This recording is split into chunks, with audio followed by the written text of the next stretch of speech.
Salut à tous, avant de quitter l'Ardèche, je voudrais vous partager notre dernier chef-d'œuvre, la création d'un four en terre ici derrière moi. Trop la classe. Ça nous a pris une semaine, on était 4, c'est parti, je vais vous montrer comment on fait.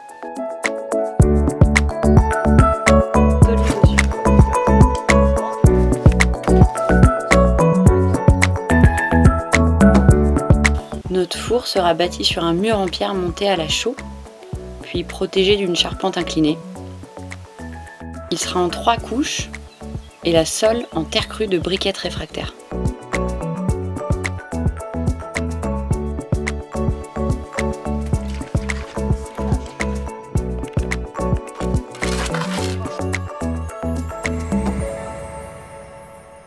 On a démonté le barbecue qui était là présent depuis quelques temps. On a utilisé les pierres pour bâtir cette base du four avec en liant du sisa. Et le sisa, si tu le mélanges à l'eau, ça devient de la colle parce que c'est un peu une caractère argileuse, quoi.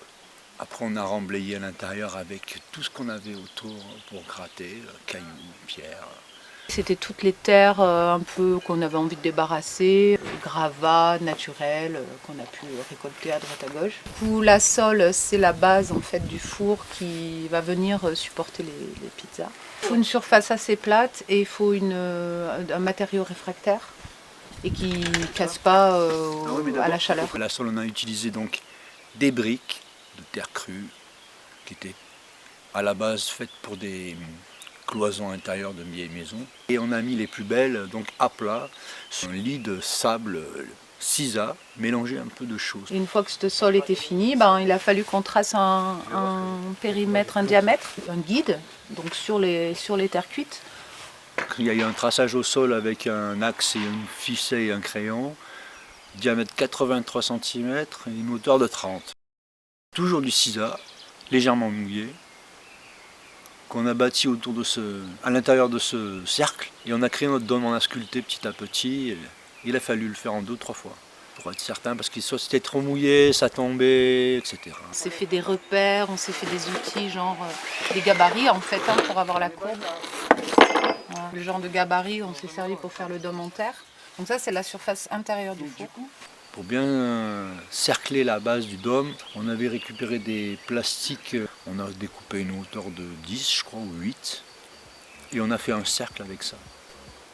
On a pincé ce cercle, on l'a calé avec des pierres et des serre-joints et on a mis notre sable pour pas qu'il dégueule au-delà des 83.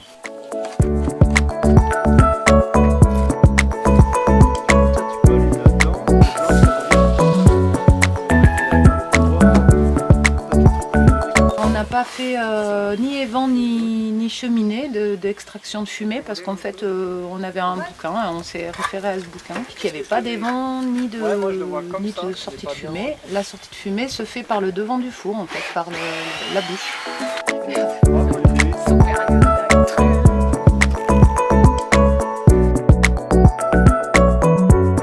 Et on a monté les briques une à une. On a commencé à la base du four. Donc on met mortier, briques et on est toujours venu prendre appui sur le dôme en terre qui est notre repère. On a mouillé nos briques une à une et on les a disposées à champ, à plat et à champ, le champ face au sable, face au dôme, tout en étoile comme ça. Premier rang, deuxième rang, en quinconce toujours. Quelquefois, taper au maillet en plastique pour pas trop abîmer. On a bourré de joints avec toujours ce liant chaud, sable, eau, un peu gras, un peu sec quand même, pas trop mouillé.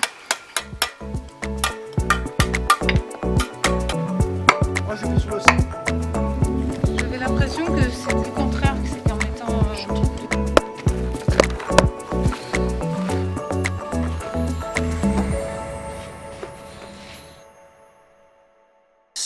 5 seaux de terre pour un seau de paille, un demi-seau de chaux et à peu près 5 seaux d'eau. On a appliqué cette matière-là autour du dôme en briques en 2-3 couches. Voilà, on a mis 3 couches, donc on s'est bien blindé. C'est pas les pierres ?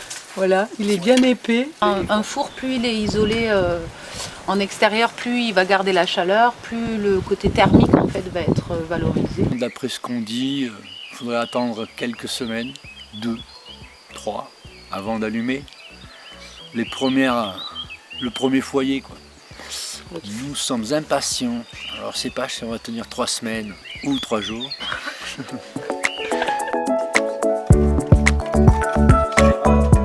La troisième accroche là, c'est bon. Ah, les gars ils sont en train de faire la toiture. Parce que bien sûr, eh ben, il faut l'abriter de la pluie. Et même celui qui enfournera sera à l'abri de la pluie. C'est ça qui est bien. Il était charpentier. Voilà, toi en tuile. On a des tuiles au rabais.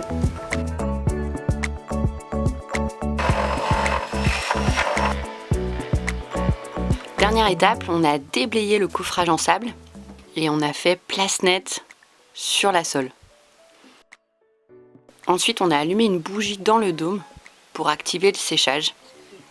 Puis on nous a préconisé d'allumer un feu tout petit chaque jour pour obtenir un séchage optimal. Je pense qu'après, Ouais, ça c'est le téléphone high-tech pour commander la pizza. Hey, Gigi, je voudrais una margarita pour la 14. avec rien, on fait tout. Et avec surtout beaucoup d'amour. Oh non, non, mais là, non. Si tu négocies bien ton four, tu peux faire ton pain. Et voire même, tu peux mettre des gamelles qui cuisent toute une nuit, le lendemain, t'invites des potes. Un four à potes. Mes essais, voilà, c'est de bien répartir les légumes.